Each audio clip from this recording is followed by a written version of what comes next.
أحدكم حتى يكون هواه تبعا لما جئت به وصدق رسوله النبي الأمي الكريم ونحن على ذلك لمن الشاهدين والشاكرين والحمد لله رب العالمين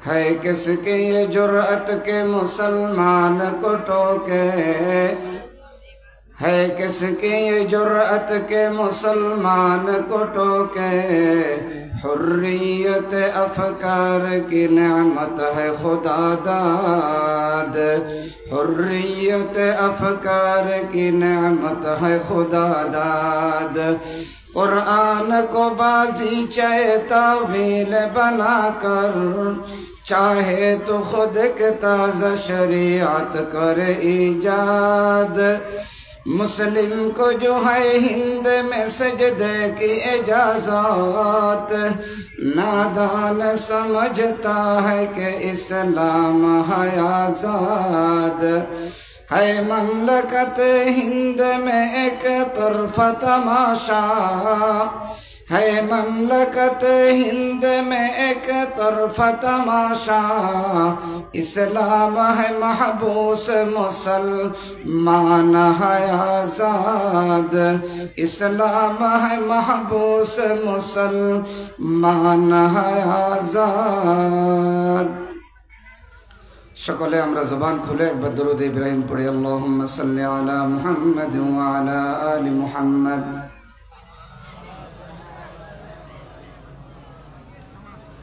كما صليت على إبراهيم وعلى آل إبراهيم إنك حميد مجيد اللهم بارك على محمد وعلى آل محمد كما باركت على إبراهيم وعلى آل إبراهيم إنك حميد مجيد بلغ العلا بكماله كشف الدجى بجماله حسنت جميع خصاله صلوا عليه وآله لا إله إلا الله لا إله إلا الله لا إله جر لا إله إلا الله لا إله إلا الله لا إله إلا الله لا إله لا إله إلا الله لا إله إلا الله لا إله إلا الله لا إله إلا الله محمد رسول الله الحمد لله উত্তর মঙ্গলকান্দি উত্তরণ সমাজ কল্যাণ পরিষদের উদ্যোগে আয়োজিত বার্ষিক আজিমুশান ওয়াজ মাহফিলের সমাপনী অধিবেশনের অত্যন্ত শ্রদ্ধাভাজন সম্মানিত সভাপতি আমাদের এই সকলেরই সর্বজন শ্রদ্ধেয় আলেমে দ্বীন অত্র এলাকারই কৃতি সন্তান দারুল উলুম আল হুসাইনিয়া ওলামা বাজার মাদ্রাসার সিনিয়র মুহাদ্দিস আমার সম্মানিত উস্তাদ মোহতারাম হযরত মাওলানা ইউনুস হাফেজ ইউনুস সাহেব দামাত বরকাতুহুমুল আলিয়া মঞ্চে উপবিষ্ট হযরত উলামায়ে কেরাম দূর দূরান্ত থেকে আগত সর্বস্তরের বেরাদারান ইসলাম বন্ধুতুল্লাহ আমার যুবক ভাইয়েরা স্নেহের ছোট বন্ধুরা পর্দার অন্তরালে অবস্থিত দ্বীনি আলোচনা শ্রবণকারিণী শ্রদ্ধেয় সম্মানিতা মুসলিমা মা ও বোনেরা, মহান আল্লাহ পাক রব্বুল আলামিনের দরবারে লাখো কোটি শুকর আদায় করছি যে মহান রব্বুল আলামিন আমাদেরকে অত্যন্ত দয়া করে, মায়া করে, মেহেরবানি করে, ভালোবেসে আল্লাহ আমাদের হায়াতকে দীর্ঘায়িত করে বিভিন্ন নোংরা পরিবেশ থেকে আল্লাহ আমাদেরকে হেফাজত করে অত্যন্ত রহমতি বরকতি পরিবেশ, আল্লাহ পাকের রহমতের সামিয়ানার নিচে এবং আল্লাহর নূরের তৈরি নিষ্পাপ ফেরেশতাদের বেষ্টনীর মাঝে কোরআন ও হাদিসের আলোচনার মাহফিলে আল্লাহ আমাদেরকে আসার, বসার, বলার এবং শোনার তৌফিক দান করেছেন। সেই মহান রব্বুল আলামিনের দরবারে আমরা সকলেই অন্তরের অন্তঃস্থল থেকে বিনয় অবনত চিত্তে, শ্রদ্ধা জড়িত কণ্ঠে, অত্যন্ত মহাব্বতের সাথে জবান খুলে আমরা কালিমাতুশ শুকর আদায় করি, সকলেই পড়ি আলহামদুলিল্লাহ। অসংখ্য অগণিত দুরূদ সালামের হাদিয়া পেশ করছি আমাদের সকলের নবী, সর্বশেষ এবং সর্বশ্রেষ্ঠ নবী, আকায়ে নামদার তাজদার মদিনা সরকার দু আলম, মাহবুব কিবরিয়া, ইমামুন নবিয়্যিন, শফিউল মুজনিবিন, রহমাতুল লিল আলামিন, সৈয়দুল আম্বিয়া ওয়াল মুরসালিন, জনাব মুহাম্মদুর রাসূলুল্লাহ সাল্লাল্লাহু আলাইহি ওয়া আলিহি ওয়াসাল্লামের উপর। সম্মানিত উপস্থিতি, অনেক বড় বড় ওলামায়ে কেরামদেরকে দাওয়াত দেওয়া হয়েছে, যথাসময়ে ওনারা তশরিফ আনবেন এবং অত্যন্ত গুরুত্বপূর্ণ দিক নির্দেশনামূলক আলোচনা ওনারা পেশ করবেন। মাহফিল কর্তৃপক্ষের নির্দেশেই আমি সংক্ষিপ্ত সময়ের জন্যে আপনাদেরকে বিরক্ত করার জন্য আসলে এখানে বসেছি।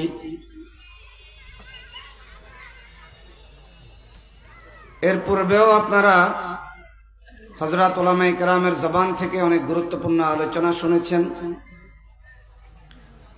আমি অতি সংক্ষিপ্ত সময়ের মধ্যে পবিত্র কোরআনে কারীমের সূরা আলে ইমরানের 164 নম্বর আয়াত আমি আপনাদের সামনে তেলাওয়াত করেছি। বিশ্বনবী জনাবে মুহাম্মদুর রাসূলুল্লাহ সাল্লাল্লাহু আলাইহি ওয়া আলিহি ওয়াসাল্লামের মহামূল্যবান বাণীসমূহের মধ্যে থেকে একটি হাদিস আমি আপনাদের সামনে পাঠ করেছি। এই আয়াত এবং হাদিসকে সামনে রেখে একটি বিষয়ের উপরে সংক্ষিপ্ত কিছু কথা আমি আলোচনা করব। আল্লাহ রাব্বুল আলামিন আমাদের সকলকে কথাগুলি দিলের কানে, আমলের নিয়তে, ইখলাসের সাথে বলার এবং শোনার তৌফিক দান করুক। সবাই জোরে বলেন আমিন। সম্মানিত উপস্থিতি,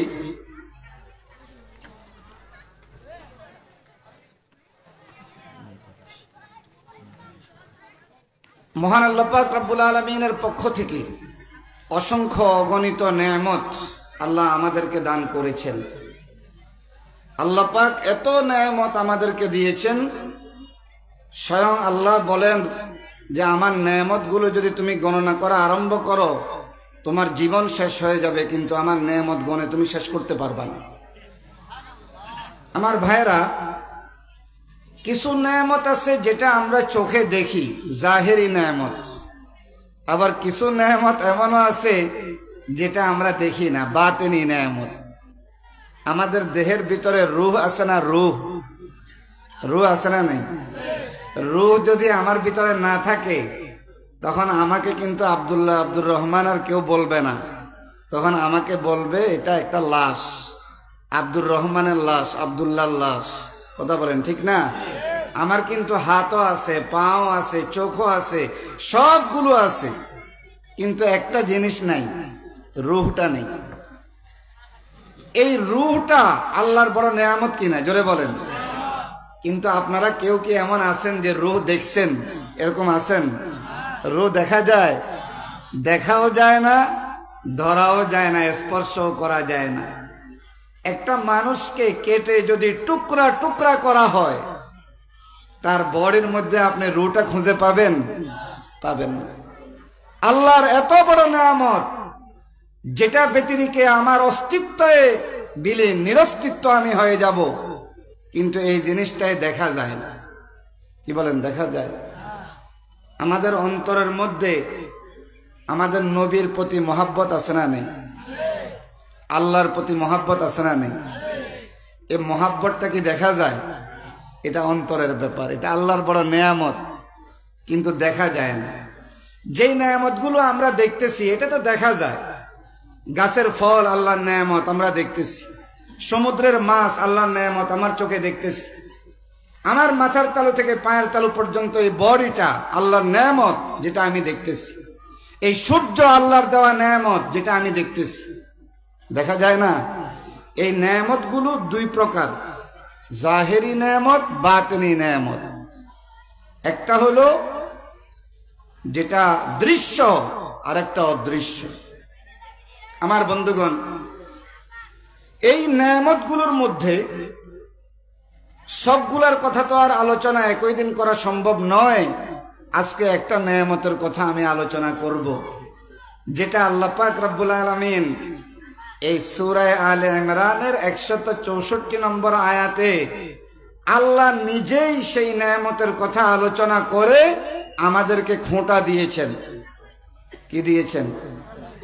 খোঁটা দেওয়া এটা কিন্তু মানুষের জন্য জায়েজ নেই। আপনি কাউকে কিছু দিলেন, খোঁটা দেওয়ার অধিকার আছে?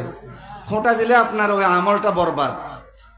একজন লোককে হাদিয়া দিলেন, একটা আত্মীয়কে আপনি একটা উপটোকন দিলেন, কিন্তু পরে যদি আপনি আবার সময় মতো খোঁটা দিয়ে দেন, এই খোঁটার দ্বারাই আপনার ওই দান, ওই হাদিয়া, এটার সওয়াব শেষ। কিন্তু আমার বন্ধুগণ, একজন ব্যক্তি, একজন সত্তা, তিনি এমন যে তার জন্য খোঁটা দেওয়া জায়েজ। তিনি বলেন কে? জোরে বলেন কে? আল্লাহ। আল্লাহ পাকের একটা গুণবাচক নাম আল মান্নান। আমার বন্ধুগণ, এই সূরা আলে ইমরানের 164 নম্বর আয়াতের মধ্যে আল্লাহ পাক রব্বুল আলামিন একটা নেয়ামতের কথা আল্লাহ আলোচনা করে আমাদেরকে খোঁটা দিয়েছেন। আল্লাহ পাক রব্বুল আলামিন বলেন যে, ও আমার বান্দা বান্দিরা, আমি আল্লাহ তোমাদের উপরে একটা নেয়ামত দান করে অনেক দয়া করেছি, অনেক ইহসান করেছি। লাকাদ মান্নাল্লাহু আলাল মুমিনিনা ইয বা'সা ফীহিম রাসূলা। আমার বন্ধুগণ, সেই নেয়ামতটা কি জিনিস? কি নেয়ামত দেওয়ার পরে আল্লাহ পাক রব্বুল আলামিন আমাদেরকে এইভাবে খোঁটা দিলেন? আল্লাহ তো সবকিছুই আমাদেরকে দান করেছেন, মাথার তালু থেকে পায়ের তালু পর্যন্ত এই বডিটা আল্লাহ আমাকে দান করলেন। আসমানের নিচে, জমিনের উপরে হাজার প্রকারের নেয়ামত আল্লাহ আমার জন্য সাজিয়েছেন। যেই টাইমে আমি আমার মায়ের পেটের মধ্যে ছিলাম, ওই সময়ও কিন্তু আল্লাহ আমার জন্য খাবার এবং অক্সিজেন সরবরাহ করেছেন। কথা বলেন ঠিক না বেঠিক? আমার ভাইয়েরা, মায়ের পেট থেকে বের হওয়ার পরে যেই টাইমে আমার দাঁত নাই, কোনো কিছু চিবানোর মতো ক্ষমতা আমার নাই, আল্লাহ পাক রব্বুল আলামিন মায়ের স্তনের মধ্যে আমার জন্য একটা রিজিকের ব্যবস্থাপনা করলেন। এই রিজিকটা আবার এমন একটা রিজিক, একটা ছোট বাচ্চা বেশি ঠান্ডাও সহ্য করতে পারে না, গরম অতিরিক্ত সহ্য করতে পারে না। অতি মিষ্টিও আবার তার জন্য ক্ষতি, আবার লবণাক্ত হলে এটাও তার জন্য ক্ষতি হবে। এই জন্য আল্লাহ পাক রব্বুল আলামিন আমার মায়ের স্তনের মধ্যে, বুকের মধ্যে আমার জন্য এমন রিজিকের ব্যবস্থাপনা করলেন, যে রিজিকটা কিন্তু বেশি ঠান্ডাও না, বেশি গরমও না, আবার একেবারে অতি মিষ্টিও না, আবার এটা তিতাও না। কথা বলেন ঠিক না বেঠিক? আমার ভাইয়েরা, বলতেছিলাম এত হাজারো নেয়ামত আল্লাহ আমাকে দেওয়ার পরে কিন্তু কখনো আল্লাহ কোনো নেয়ামতের ব্যাপারে খোঁটা দেন নাই। একটা নেয়ামতের ব্যাপারে আল্লাহ রাব্বুল আলামিন এই সূরা আলে ইমরানের 164 নম্বর আয়াতের মধ্যে আল্লাহ আমাদেরকে খোঁটা দিলেন। এখন আমাদের কি জানার দরকার আছে না নাই? ওই নেয়ামতটা কি নেয়ামত? জোরে বলেন, জানার দরকার আছে না নাই? কি নেয়ামত আল্লাহ আমাকে দিয়ে আল্লাহ পাক খোঁটা দিলেন আমাকে। ও দুনিয়ার মানুষ, আমার বান্দা বান্দিরা, তোমরা স্মরণ রাখো, আমি অনেক দয়া করেছি, ইহসান করেছি তোমাদের উপরে, আমি আল্লাহ ওই নেয়ামতটা দিই। আমার বন্ধুগণ, সেই নেয়ামতটা অন্য কিছু নয়, সেটা হলো আমার আর আপনার নবী, সর্বশেষ এবং সর্বশ্রেষ্ঠ নবী জনাবে মুহাম্মদুর রাসূলুল্লাহ সাল্লাল্লাহু আলাইহি ওয়াসাল্লাম। এই নবীজি, এই নবীর অস্তিত্বটা, নবীর জাত যেটা, এটা আল্লাহর পক্ষ থেকে আমার আর আপনার জন্য আল্লাহর পক্ষ থেকে প্রদত্ত অনেক বড় নেয়ামত। জোরে বলেন আলহামদুলিল্লাহ। আমার ভাইয়েরা, আল্লাহ আমাকে আর আপনাকে পছন্দ করে আখেরি জামানার নবীর উম্মত হওয়ার সেই সৌভাগ্য আল্লাহ আমাকে দান করেছেন। আমি আর আপনি কিন্তু কখনো কোনো দরখাস্ত করি নাই আল্লাহর কাছে, কোনো আবেদন নিবেদন করি নাই, কিন্তু অনেক নবীরা পর্যন্ত আল্লাহর দরবারে দরখাস্ত পেশ করেছে। কিন্তু আমি আর আপনি দরখাস্ত বিনে আল্লাহ আমাদেরকে সর্বশ্রেষ্ঠ পয়গম্বরের উম্মত হিসেবে আল্লাহ আমাদেরকে প্রেরণ করেছেন। চিৎকার মেরে বলেন আলহামদুলিল্লাহ। আমার বন্ধুগণ, এই নবী কেমন নবী, এটাকে আল্লাহ পাক রব্বুল আলামিন এত বড় নেয়ামত কেন বললেন? আবার আল্লাহ আমাদেরকে ঘোঁটা দিলেন কেন? মুজাদ্দিদ আল ফিসানি রহমতুল্লাহি আলাইহি তিনি লিখেন যে দুনিয়ার সব নেয়ামত আপন জায়গায় ঠিক আছে, কিন্তু নবীর অস্তিত্ব যেটা, এটা শ্রেষ্ঠ নেয়ামত আমাদের জন্য, অনেক বড় এবং গুরুত্বপূর্ণ একটি নেয়ামত আল্লাহর পক্ষ থেকে। আল্লাহর নবীর অস্তিত্ব, আল্লাহর নবীর জাত, এটা আমাদের জন্য বড় নেয়ামত। আমার ভাইয়েরা, আমরা সবাই যারা আমরা এখানে আছি, সবাই আমরা আখেরি জামানার নবীর উম্মত কিনা? জোরে বলেন উম্মত। এখন কাল কিয়ামতের ময়দানে নবীর শাফাত আমাদের দরকার আছে না নাই? নবীর হাতের হাউজে কাউসার আমরা চাই কি চাই না? নবী আমাদেরকে সবার সামনে বলবে, এ আমার উম্মত, তাকে আমি চিনি, নিজ হাতে হাউজে কাউসারটা আমাকে দিবেন। এই সৌভাগ্য আমরা লাভ করতে চাই কি চাই না? আমার ভাইয়েরা, আর আল্লাহ না করুন, আল্লাহ না করুন, সেই কঠিন ময়দানে, কিয়ামতের সেই ভয়াবহ ময়দানে যদি নবী যদি এই কথা বলেন যে তুমি আমার উম্মত নও, তোমাকে আমি চিনি না, যাও, দূর হও, দূর হও তুমি এখান থেকে, তুমি আমার উম্মত নও, এরকম কথা যদি নবী আমার ব্যাপারে যদি বলেন, বলেন তো মুসলমান, এর চাইতে বড় দুর্ভাগ্যের ব্যাপার, এর চাইতে বড় হতভাগ্যের বিষয় আর কোনো কিছু আছে? আর কোনো কিছু? মনে রাখবেন, বাবা যখন সন্তানের উপরে নারাজ হয়, সন্তান যদি এমন কিছু অপকর্ম করে, যে অপকর্ম বাবা সহ্য করতে না পেরে বাবার মান সম্মান ধুলিতে মিশে যাওয়ার পরে একটা বাবা তখন সন্তানকে বলে, যা আমার ঘর থেকে বের হয়ে যা, তুই আমার সন্তান না, তোকে আমি চিনি না, বের হও আমার ঘর থেকে। এরকম বলে কি বলে না? কখন বলে? বাবা সন্তানের উপরে খুশিই বলে না নারাজই বলে? শুধু নারাজ না বেশি নারাজ? আমার কথা বুঝতেছেন আপনারা? মারাত্মক যখন সন্তানের উপরে নারাজ হয়, তখন একটা বাবা বলে, এই সন্তান আমার ঘর থেকে বের হ, তোকে আমি চিনি না। আমার বন্ধুগণ, আমি আজকে কয়েকটি কথা আপনাদের সামনে অল্প সময়ের মধ্যে বলবো। এমন কিছু অপরাধ, এমন কিছু অন্যায় আছে, যে অন্যায় এবং অপরাধের কারণে কাল কিয়ামতের ময়দানে স্পষ্টভাবে নবী বলবেন, লাইসা মিন্নি, লাইসা মিন্না, তুমি আমার উম্মত নও, তুমি আমার দলের অন্তর্ভুক্ত নও, দূর হও, দূর হও এখান থেকে। নবীর শাফাত তো দূরের কথা, নবীর হাতের হাউজে কাউসার তো দূরের কথা, নবী আমাকে উম্মত হিসেবে কাল কিয়ামতের ময়দানে স্বীকৃতিটাও দিবেন না।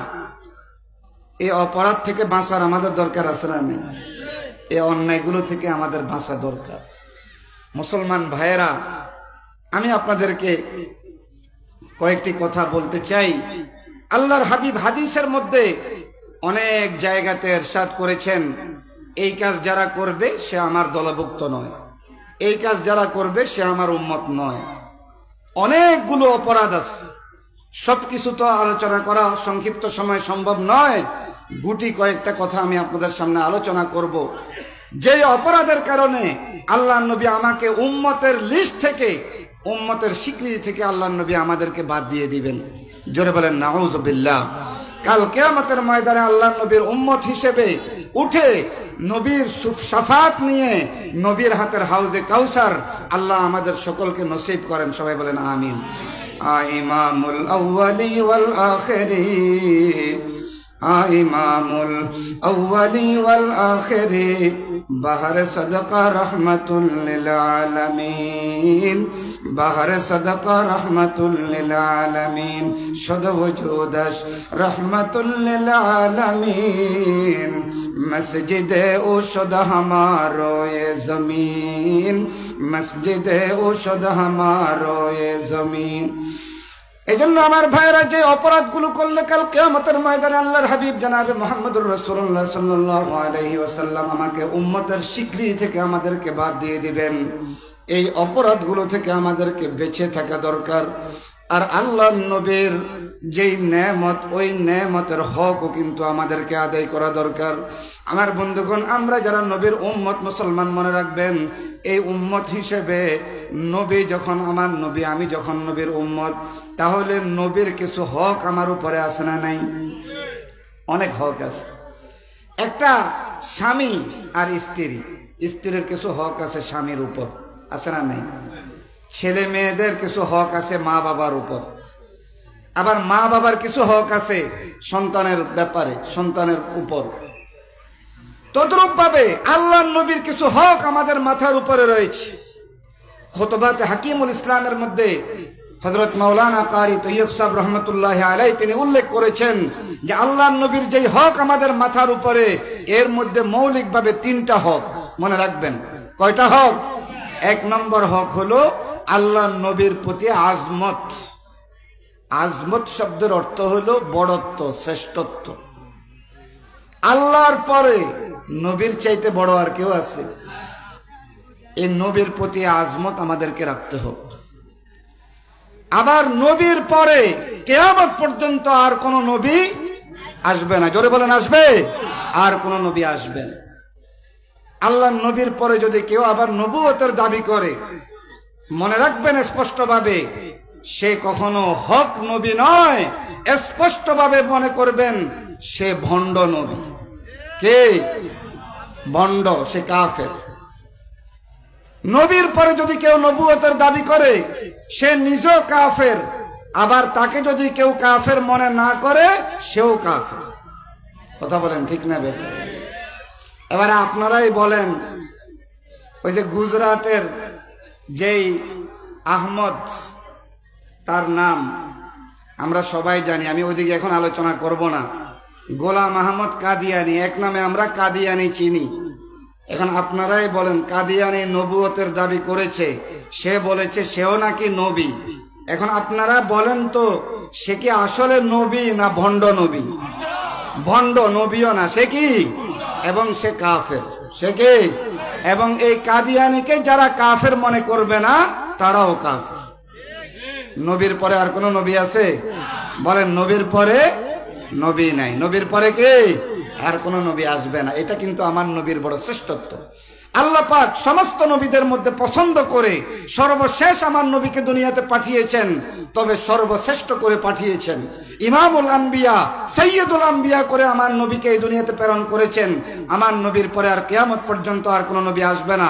আল্লাহর পরে সবচেয়ে বড় সম্মানের অধিকারী যিনি, তিনি হলেন মুহাম্মদুর রাসূলুল্লাহ সাল্লাল্লাহু আলাইহি ওয়াসাল্লাম। এই আজমত, বড়ত্ব আমাদের অন্তরে রাখতে হবে, 1 নাম্বার। 2 নাম্বার হলো মোহাব্বত। মোহাব্বত বুঝেন তো? মোহাব্বত মানে ভালোবাসা। মোহাব্বত শব্দ এটা তো বাংলাতেও আমরা সবাই বুঝি। মোহাব্বত মানে কি? ভালোবাসা। নবীর প্রতি আমার অকৃত্রিম ভালোবাসা হতে হবে। আমার স্ত্রী, আমার সন্তান, আমার মা বাবা, আমার বন্ধু বান্ধব, আমার নেতা নেত্রী, আমার বস, সবার চাইতে আমার নবীর প্রতি ভালোবাসা হইতে হবে বেশি। এখন নবীর প্রতি ভালোবাসা বেশি আসে না নাই, সেটা কিন্তু পরীক্ষা হয়ে যায়। কিছু সময় এমন আসে যে সময়ে পরীক্ষা হয়ে যাবে কি আপনার অন্তরে নবীর মোহাব্বত বেশি না আপনার স্ত্রীর মোহাব্বত বেশি, আপনার অন্তরে নবীর মোহাব্বত বেশি না আপনার লিডার আর নেতা নেত্রীর মোহাব্বত বেশি। এটা কিন্তু কিছু সময়ে পরীক্ষা হয়। কথা বলেন ঠিক না বেটি? এখন স্ত্রী দাড়ি রাখাটা পছন্দ করে না, আর আমার নবী দাড়ি মুন্ডানো পছন্দ করেন না। কথা বলেন ঠিক না বেটি? এখন যদি আপনি স্ত্রীর উপরে আমার নবীর সুন্নাহকে যদি প্রাধান্য দিতে পারেন, বোঝা যাবে স্ত্রীর চাইতে আমার নবীর মোহাব্বত আপনার সিনার মধ্যে বেশি। কথা বলেন ঠিক না বেঠিক? আমার আর আপনার লিডার, সে আমাকে অর্ডার দিল এইভাবে এইভাবে করো, অপকর্মের অর্ডার দিল, অন্যায়ের অর্ডার দিল, জুলুমের অর্ডার দিল। এখন আমি আর আপনি যদি সেই জুলুমে নিমজ্জিত হয়ে যাই, তাহলে নবী আর আল্লাহর অর্ডার আমরা মানলাম। এই জন্য মুসলমান ভাইয়েরা, 1 নম্বরের আল্লাহ নবীর হক হলো নবীকে আমরা শ্রেষ্ঠ জানবো, আল্লাহ নবীর মর্যাদা বেশি এটা আমরা জানবো। আর 2 নম্বর আল্লাহ নবীর মোহাব্বত আমাদের অন্তরের মধ্যে রাখবো। আমার বন্ধুগণ, বুজুর্গানে দিন বলেন, আর 3 নম্বর যেটা, এটা হলো এতাআত। একটা বললাম আজমত, 2 নম্বর মোহাব্বত, আর 3 নম্বর হলো এতাআত। আগের 2টা আপনার ভিতরে আছে না নাই, সেটার দলিল হবে 3য় নম্বরটা। অর্থাৎ নবীর শ্রেষ্ঠত্ব আর বড়ত্ব এবং মোহাব্বত আপনার সিনার মধ্যে আছে না নাই, তার প্রমাণ হবে যদি আপনি নবীর এতাআত করেন, অনুকরণ অনুসরণ যদি করেন। কথা বলেন ঠিক না বেঠিক? কারণ যে যাকে ভালোবাসে অটোমেটিক তার কথা মানে না।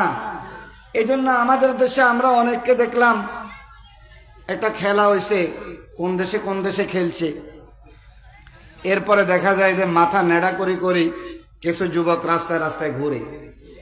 জিজ্ঞাসা করলো, কিরে মাথা নেড়া করলে কেন? নেড়া করা বুঝেন তো, মাথা মুন্ডানো, মাথা কামানো। কয় যে হাতের লিডার যে খেলোয়াড়, এই খেলোয়াড়ের মাথা কামান্নে আসিল, এই জন্য ওই খেলোয়াড়কে সে ভালোবাসে বিদায় চুল ফালাই দিছে, মাথা মুন্ডাইছে। এমনি যদি আপনি একজনকে, অনেক যুবক এমন আছে তাকে 10,000 টাকা দিবেন যদি বলেন, এরপরেও কিন্তু সে মাথা নেড়া করবে না। কথা বলেন ঠিক না বেঠিক? কিন্তু ওই যে খেলোয়াড় লিডার যে তাকে মোহাব্বত করে বিদায়, এই জন্য মাথাটা মুন্ডায় ফেলছে। তাহলে যে যাকে ভালোবাসে মোহাব্বত করে, তার আদর্শ তার অনুকরণ করে কি করে না? এই জন্য আমি আর আপনি যদি আল্লাহ নবীকে মোহাব্বত করি আর ভালোবাসি, তাহলে আমরা নবীর এতাআত, নবীর অনুসরণ অনুকরণ করব কি করব না? এই 3টা হকের কথা মনে রাখবেন। সবসময় এটা মনে রাখবেন যে যেই কোনো ব্যাপারে আমার নবী হলো বড়, আমি অন্য কারো আদর্শ মানব না, আমার নবীর আদর্শ আমরা মানব, নবীর মোহাব্বত অন্তরের মধ্যে বসাবো, আর যে কোনো কাজে নবীর অনুসরণ অনুকরণ করার চেষ্টা করব। আল্লাহ রাব্বুল আলামিন আমাদেরকে তৌফিক দান করুক, বলেন আমিন। আমার বন্ধুগণ, যেই কথাটা আমি বলতেছিলাম যে এমন কিছু অপরাধ আছে যে অপরাধের কারণে নবী আমাদেরকে কাল কিয়ামতের ময়দানে উম্মত হিসেবে স্বীকৃতি দিবেন না। এর মধ্যে 1 নম্বর অপরাধ হলো আল্লাহ নবীর সুন্নতকে নিয়ে বিদ্রূপ করা, আল্লাহ নবীর কোন সুন্নতকে নিয়ে তামাশা করা, নবীর কোন সুন্নতকে নিয়ে ব্যঙ্গ করা। আমার ভাইয়েরা, আমরাও কিন্তু অনেক সময় কথাবার্তা বলতে আমাদের লাগাম থাকে না। কথা বলেন ঠিক না বেঠিক? এমন অনেক সময় কথাবার্তা বলে ফেলি যেই কথাটা কোথায় গিয়ে লাগতেছে এটা আমাদের অনেকের খবর থাকে না। মনে রাখবেন মুসলমান, অনেক সময় এমন কথাও আমাদের দেশের অনেকে বলে, কয় যত ভেজাল সব আলেমদের মধ্যে, বলে কি বলে না? কয় দাড়িওয়ালাদের মধ্যে সব ভেজাল, টুপিওয়ালাদের মধ্যে সব ভেজাল, বলে কি বলে না? দাড়ি টুপি এটা আল্লাহর নবীর সুন্নত। আপনি যদি দাড়ি না রাখেন, আপনি যদি টুপি পরিধান না করেন, নিজেকে নিজে অপরাধী মনে করবেন, লজ্জিত মনে করবেন, লজ্জিত হবেন। কারণ আল্লাহর নবীর একটা সুন্নত আপনি পালন করতে পারেন নাই, এটা আপনার জন্য লজ্জার বিষয়। কিন্তু আপনি দাড়ির বিরুদ্ধে, টুপির বিরুদ্ধে, জুব্বার বিরুদ্ধে, নবীর কোন সুন্নত নিয়ে যদি আপনি ব্যঙ্গ করেন, আল্লাহর নবী বলেছেন, মান রাগিবা আন সুন্নতি ফালাইসা মিন্নি, যে আমার সুন্নতকে নিয়ে বিদ্রূপ করবে আর ঠাট্টা করবে, সে আমার দলের অন্তর্ভুক্ত নয়। জোরে বলেন নাউযুবিল্লাহ। আমার বন্ধুগণ, মুহাদ্দিসিনে কেরাম এই হাদিসের বিশ্লেষণের মধ্যে লেখেন, আল্লাহর নবীর সুন্নতকে নিয়ে বিদ্রূপ করা 2 ধরনের আছে। একটা বিদ্রূপ করা হলো নবীর সুন্নত আমি মানতে পারলাম না, নবীর সুন্নত আমি পালন করি নাই, এইটা কিন্তু এর মধ্যে শামিল নয়। আপনি নবীর সুন্নতটা পালন করতে পারেন নাই, তবে নিজেকে নিজে আপনি লজ্জিত মনে করলেন, অপরাধী মনে করলেন, এটা কিন্তু মারাত্মক দোষের বিষয় নয়।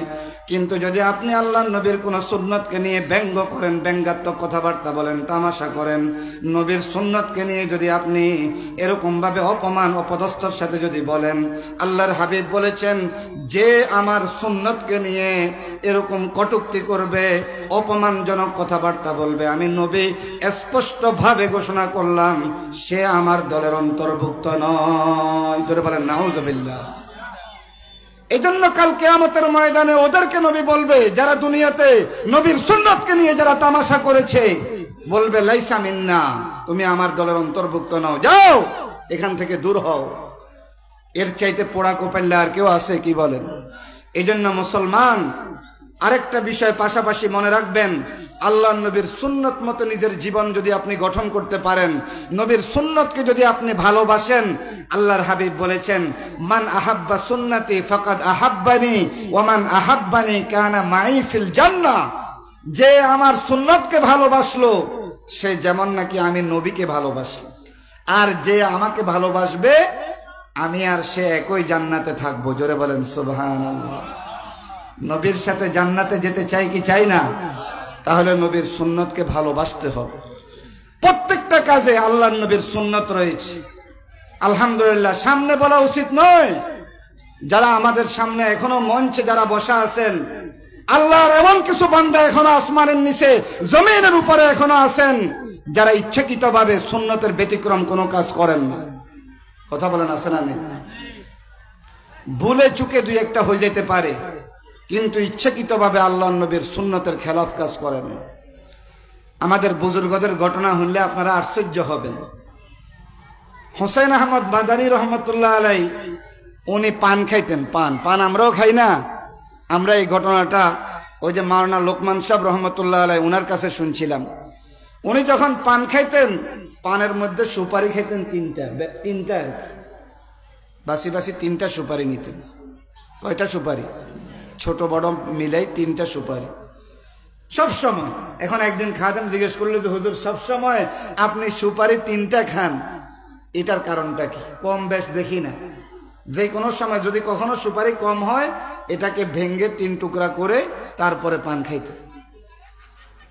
তখন তিনি তিনার ছাত্রকে বললেন যে ইন্নাল্লাহ ভিতরুন ইউহিব্বুল ভিতরা, আল্লাহ বেজোট, আর বেজোট জিনিসকে আল্লাহ পাক পছন্দ করে। জোরে বলেন সুবহানাল্লাহ। এই জন্য আমি তিন এটা জোট না বেজোট, এই বেজোট এটাকে আমি পছন্দ করি, এটা আল্লাহর নবীর সুন্নত। জোরে বলেন সুবহানাল্লাহ। আমরা যখন কোনো কমিটি করি সেখানে আমরা 7 জন 9 জন 11 জন এভাবে করি না? এই বেজোট এটার মধ্যে একটা বরকত আছে, আর আল্লাহ বেজোটকে পছন্দ করে। জোরে বলেন সুবহানাল্লাহ। আমি আপনাদেরকে বলতেছি এই কথাটা যে প্রত্যেকটা কাজে আল্লাহর নবীর সুন্নত তরিকা মোতাবেক আমরা করার চেষ্টা করব। এই কাজের মধ্যে একটা বরকত আসবে, এই কাজের একটা নূর আসবে। আমার ভাইরা, মসজিদে যে আমরা প্রবেশ করি এর মধ্যে সুন্নত আছে না নাই? এই যে ডাইন পায়ে প্রবেশ করা, মসজিদে ঢুকতে 5টা সুন্নত আছে। বিসমিল্লাহ পড়া, দরুদ শরীফ পড়া, মসজিদে ঢোকার সময় দোয়া পড়া। দোয়া এই তিনটাকে একসাথে আপনি পড়তে পারেন। বিসমিল্লাহি ওয়াসসালাতু ওয়াসসালামু আলা রাসূলিল্লাহ আল্লাহুম্মা ইফতাহ লি আবওয়াব রাহমাতিক। কথাটা বুঝেন নাই? এখানে বিসমিল্লাহ আছে, দরুদ শরীফও আছে, আবার সেখানে মসজিদে ঢোকার দোয়া আছে, 3টা। এরপরে ডাইন পা দিয়ে মসজিদে প্রবেশ করা। কয় নম্বর হলো? 4 নম্বর। আর 5 নম্বর, মসজিদে ঢোকার পরে নফল ইতিকাফের নিয়ত করা। যতক্ষণ আমি মসজিদে থাকবো, নাওয়াইতু সুন্নাতাল ইতিকাফ মা দুমতু ফি হাযাল মসজিদ, এই মসজিদে আমি যতক্ষণ থাকি আমি নফল ইতিকাফের নিয়ত করলাম। এই কয়টা সুন্নত হইল? 5টা সুন্নত। আবার বের হতে 5টা সুন্নত। ওই বিসমিল্লাহ পড়া, দরুদ শরীফ পড়া, দোয়া পড়া, বিসমিল্লাহি ওয়াসসালাতু ওয়াসসালামু আলা রাসূলিল্লাহ আল্লাহুম্মা ইন্নী আসআলুকা মিন ফাজলিক, 3টা। আর ডাইন পায়ে, এই বাম পায়ে বের হওয়া, আর ডাইন পায়ে আগে জুতা পরিধান করা। কয়টা সুন্নত হইল? এই 5টা সুন্নত। আমরা যদি খেয়াল করি প্রত্যেকটা কাজের মধ্যে এইভাবে নবীর সুন্নত আছে না নেই? এই যে 1 গ্লাস পানি আমি পান করব, এই 1 গ্লাস পানি পান করার সময় গ্লাসটা আমি ডাইন হাতে নিব, এই ডাইন হাতে পান করা এটা আল্লাহ নবীর সুন্নত, কথা ঠিক না? এরপরে এই পানিটা প্রথম দেখব পানিতে কোনো ময়লা আছে কিনা, এইটাও কিন্তু একটা সুন্নত। এরপরে পানি যখন পান করব, পান করার শুরুতে আমি পড়ব বিসমিল্লাহ, এই 3 নম্বর সুন্নত পাইলাম। এরপরে আমি 3 ঢোকে পানি পান করব। কয় ঢোকে? আমার কথা কি বিরক্ত হচ্ছেন আপনারা? একটা সুন্নতের উপরে আমল করতে পারলে আজকের এই মাহফিল কামিয়াব হয়ে যাবে ইনশাআল্লাহ।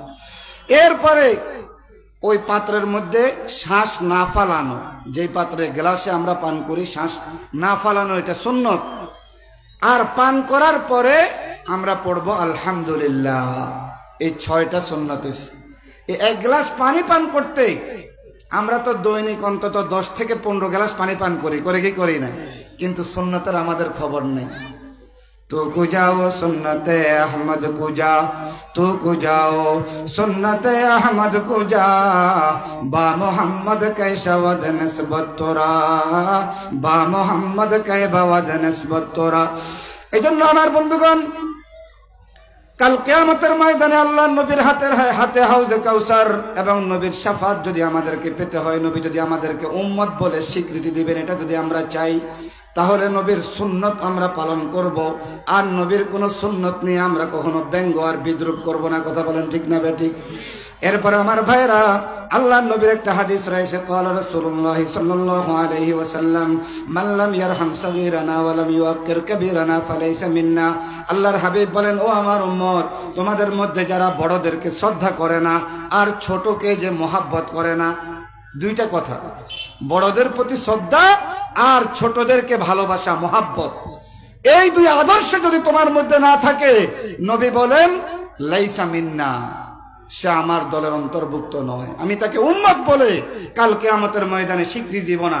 আজকের সমাজের মধ্যে যেটার সবচেয়ে বড় অভাব, আজকে বড়দের প্রতি আমাদের শ্রদ্ধা নাই, বয়োজ্যেষ্ঠদের প্রতি আমাদের সেই ইজ্জত, সেই সম্মান নাই, আর ছোটদেরকেও কিন্তু আমরা ওইভাবে ভালোবাসি না, কথা বলেন ঠিক না বেঠিক? আল্লাহ নবীর সিরত আমরা একটু উদ্ঘাটন করি, আল্লাহ নবীর সিরত আমরা একটু তালাশ করি। নবীজি ছোট বাচ্চাদেরকে অনেক মহব্বত করতেন, ভালোবাসতেন, ছোট বাচ্চাদেরকে কাছে নিতেন, ভালোবাসতেন। হযরত আনাস রাদিয়াল্লাহু তাআলা আনহু আল্লাহ নবীর খাদেম, 8 বছর বয়সে নবীর দরবারে এসেছে একটা বালক। নবী কখনো তার গায়ের উপর আঘাত করা তো দূরের কথা, কখনো বলেন নাই যে এই কাজটা তুমি কেন করেছো বা কেন করো নাই, কখনো কোনো প্রশ্ন করেন নাই, অনেক আদরে 10 বছর আল্লাহ নবীর খেদমত করেছেন। আমার বন্ধুগণ, এই আদর্শ আমরা মনে রাখবো। আর 3 নম্বর আরেকটা কথা বলেই আমার কথাটা শেষ করছি, সেটা হচ্ছে যে ওলামায়ে কেরাম, আলেম সম্প্রদায় যিনারা, আমাদের সমাজে আলেম আছে না নাই? এই আলেম সম্প্রদায় যিনারা, ওনাদের প্রতি আমাদের আজমত লাগবে। হাদিসের মধ্যে আরেক হাদিস রয়েছে, ওয়ালাম ইয়ারিফ লিআলিমিনা হাক্কা, যে আলেমদেরকে সঠিক মর্যাদা যারা দেয় না, আলেমদের প্রতি শ্রদ্ধা আর মর্যাদাবোধ যারা রাখে না, নবী বলেন লাইসা মিন্না, সে আমার দলের অন্তর্ভুক্ত নয়। আমার বন্ধুগণ, খতিব বাগদাদী রাহমাতুল্লাহ আলাইহি তিনি লিখেছেন যে আকরিমুল উলামা, তোমরা উলামায়ে কেরামকে মহব্বত করো, সম্মান করো, তাদেরকে শ্রদ্ধা করো। লিআন্নাহুম ওয়ারাসাতুল আম্বিয়া, কারণ তারা হলেন নবীদের ওয়ারিস। তারা কি? ফামান আকরামাহুম ফাকাদ আকরামাল্লাহ ওয়া রাসূলা, যারা আলেমদের প্রতি শ্রদ্ধা এবং মহব্বত রাখবে, তারা যেমন নাকি আল্লাহ এবং তার রসুলকে শ্রদ্ধা করলো। জোরে বলেন সুবহানাল্লাহ। এই জন্য মুসলমান ভাইয়েরা, এই জিনিসগুলোকে আমরা হালকা চোখে দেখব না। আলেম ওলামা যারা সত্যিকার, যারা কোরআন ও হাদিসের ধারক বাহক, এরা নবীর ওয়ারিস, এদের প্রতি আমাদের শ্রদ্ধা থাকতে হবে। এদের এই বয়ানের মাধ্যমে, ওয়াজের মাধ্যমে, নসিহার মাধ্যমে ওনারা আমাদেরকে জাহান্নাম থেকে, জাহান্নামের আগুন থেকে ওনারা আমাদেরকে বাঁচান, কথা বলেন ঠিক না বেটে?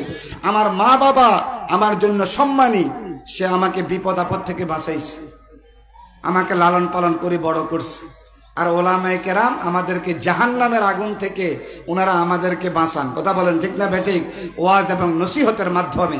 এজন্য এই কথাটা আমাদেরকে মনে রাখতে হবে, আলেম ওলামার প্রতি যেন কোনোভাবে অবজ্ঞা না হয়। ওলামায়ে কেরাম ওনারা দ্বীনের ধারক বাহক, ওনারা দ্বীনের পাহারাদার। এজন্য দিনই যত কাজ চলবে ওলামায়ে কেরামের দিক নির্দেশনায় আমরা করব। নিজের মন গড়া ভাবে যদি আমরা করতে যাই, সেখানে ফিতনা তৈরি হবে, সেখানে কুসংস্কার আসবে, সেখানে বেদাত রুসুমাত আসবে। আমরা আমাদের কাজগুলোকে সহিভাবে আল্লাহর হুকুম এবং আল্লাহর নবীর তরিকা মতো যদি আমাদেরকে করতে হয়, সঠিক ওলামায়ে কেরামদের রাহবরি, ওনাদের রাহনুমাই আমাদেরকে মানতে হবে। কথা বলেন ঠিক না বেঠিক? আল্লাহ রাব্বুল আলামিন সংক্ষিপ্তভাবে আমি যে কথাগুলি বললাম, আল্লাহ পাক আমাকে আপনাদের সকলকে কথাগুলি বুঝার এবং আমল করার তৌফিক দান করুন। ওয়া আখির দাওয়া।